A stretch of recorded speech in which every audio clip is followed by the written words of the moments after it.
Have you ever heard about the Jak and Daxter movie? Yeah, there's apparently a movie in the works, and this has been known, at least publicly, since early February 2022. Thing is, however, even if this was announced, it still does not guarantee the movie happening. So we ask ourselves, will this suffer the same fate as Ratchet and Clank and Sly Cooper? Ratchet and Sly? Why am I even bringing up these two? While the Ratchet and Clank series got its own movie adaptation, sadly it didn't meet PlayStation's expectations. Some enjoyed the movie, some had mixed feelings about it. If anything positive came out of it, we got a tie-in game in 2016 released on the PS4, which, fun fact, was the best-selling Ratchet and Clank title ever. Looking at Ratchet, the movie was announced in 2013 and released in 2016, so taking into account all that, it took that IP 3 years to have its movie hit theaters. Had the movie succeeded, perhaps we could have gotten more. Who knows?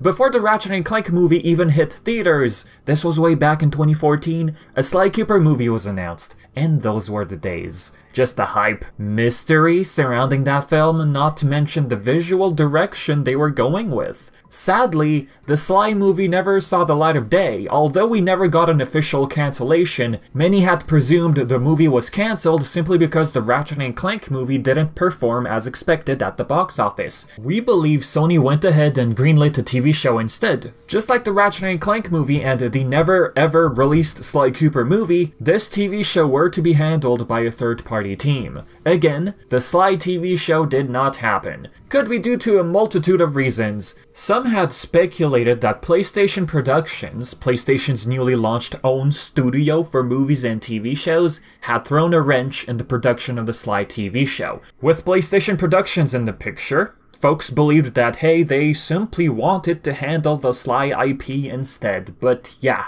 in the end nothing came about. So naturally, considering the fate of Ratchet and Clank and Sly Cooper, at least in the movie-TV department, many can't help but feel really skeptical when it comes to the fate of the Jak and Daxter film. And can we blame them, really? We've seen this sort of merry-go-round since 2014. It's not surprising to not have high hopes for this film. Although some might feel this way, we just really don't have an answer. Only time will tell. Oh, and hey, if you enjoy this type of content, perhaps you'd like to subscribe. It really helps out the channel. If, say, the movie is still happening, another thing that might worry some folks is the visual department. Are we talking about animation or live action? Sounds funny, doesn't it? Live action? Why in the world would I even mention this? Well, I don't know if you recall the Tom Holland thing. He was asked what video game movie he would star in. He said he would like to play as live-action Jak. This Jak and Daxter movie project, no one knows if it's even going to be animated.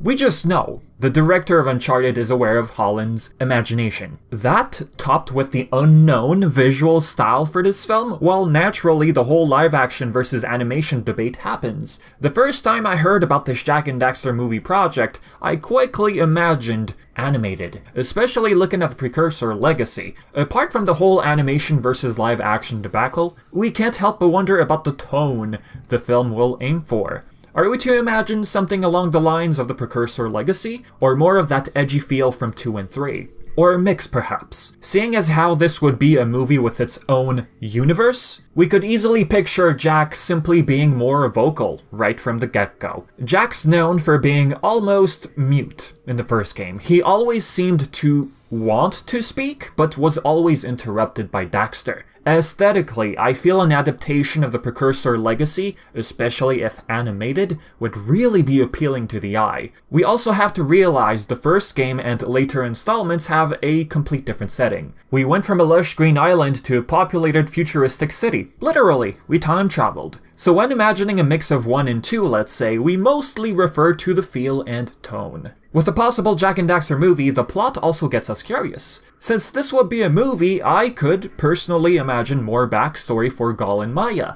how Dark Eco went to their heads. Assuming this would be an adaptation of the first game, a lot of characters could benefit from being fleshed out. Perhaps we could see flashbacks to how Jak met Daxter, or how Samos raised both Kira and Jak. It's a movie after all, so we perhaps could imagine these types of scenarios. At the end of the day, we still don't know much about this film. Heck, we don't even know if it's still happening. So I think it'd be a good idea to just end off the video right here. If you're ever curious about other details for this Jak film, I made a video a short while ago going over everything we know so far. A link should appear on your screen. Other than that, thank you to my patrons for their awesome support. Thank you all for watching. You can call me Vivi, and until next time.